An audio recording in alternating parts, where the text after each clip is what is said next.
Bobbie, aka B Fine, aka Bobbie Fine of the infamous Funk Family and Black Sperm, and I'm on the illest podcast, the Oddcast podcast, with my man Gary Gnu. Peace. Anything like that. Man, well, we did the album. I met Rick Rubin. I went to LA. Yeah. We signed with them. I flew to LA. You signed with Rick Rubin?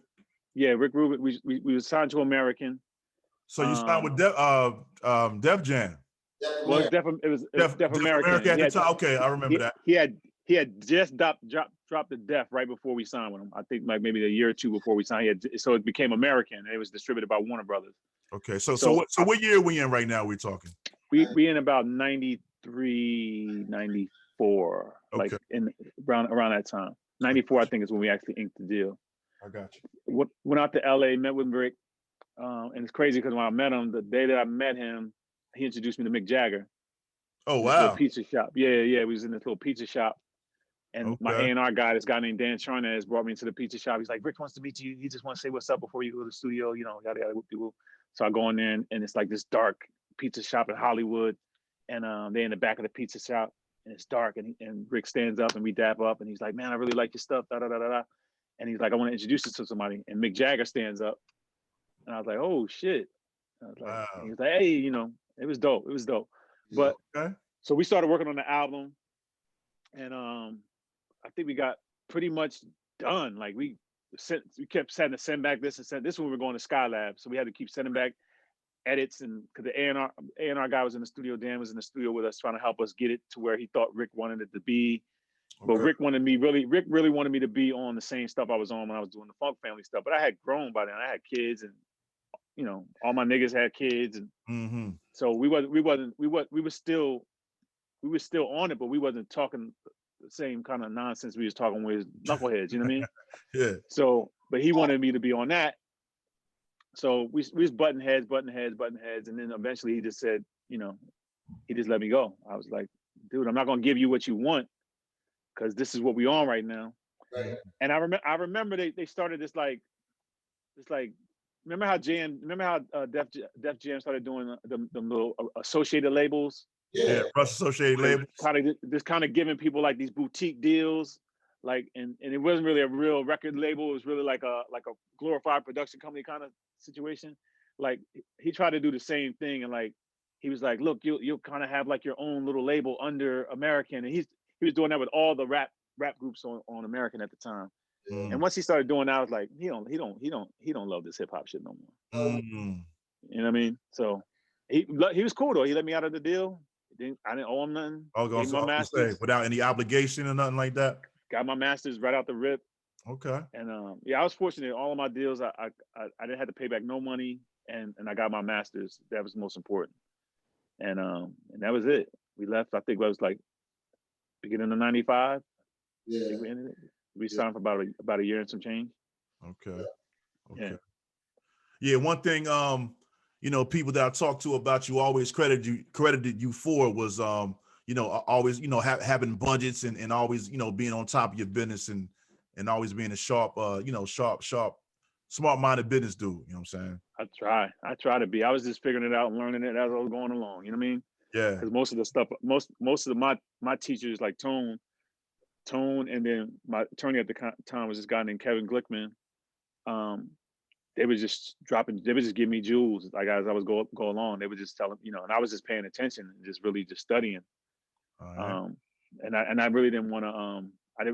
I really knew enough about publishing. I knew enough about everything to not get messed over. You know what I mean? Yeah. So that's where I was fortunate that I saw enough people make mistakes before I came up to to do my thing.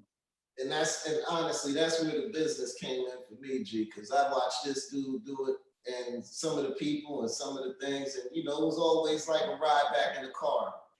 You know, we always drove back in the car, and we always reasoned about it. You know. Yeah. And when you have something like I would honestly say the reason why I know as much or familiarize myself with as much as I can about the music business is because of my early time dealing with Fine and the stuff that he was just privying us to. Mm-hmm. You know, and when you get insight into the business as opposed to just getting bent over by the business and somebody's trying to give you game to it, it's a little different. Mm-hmm. A little different. And you approach it different, you know, and he always had everybody's interest in mind, you know what I mean? It was, you know, it wasn't like we were all going to the slaughter. Mm-hmm. You know, if he felt like that, we weren't going. Mm-hmm. So then you call that leadership, I guess, but at the same time, you define that as somebody that knows more than you. You know? And my main thing was making sure that the producers was happy. Because if the producers was happy, like if Tone, I always made sure Tone was paid. Yeah. I always made sure producers, because everything else will work itself out. Right. As long as you don't bend over and sign nothing crazy. But as long as your producers is happy, everything else is gonna fall into place. Exactly. So there was never the issue of, you know, looking over your shoulder or knowing that, you know, you got yourself in some kind of dealing that you shouldn't have.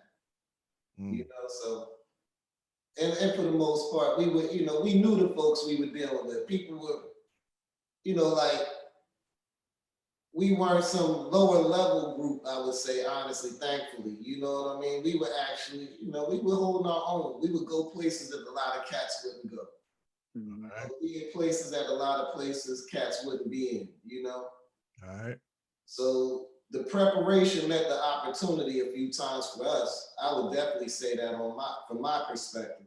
Mm-hmm. All right. So, you know, it was an experience.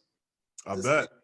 To say the less, because you like, you know, you take some of these, you know, these little, you know, vignettes that he's talking about, I guess you could say, and these little incidents, and the places that we went, the people that we were around, we weren't messing with no, you know, no lower bar cats. We had to talk to the boss a couple times. We got in front of the boss because homie laid the groundwork. All right. That's what's up, man. Early. So I was always thankful for that, and always kind of was always, you know,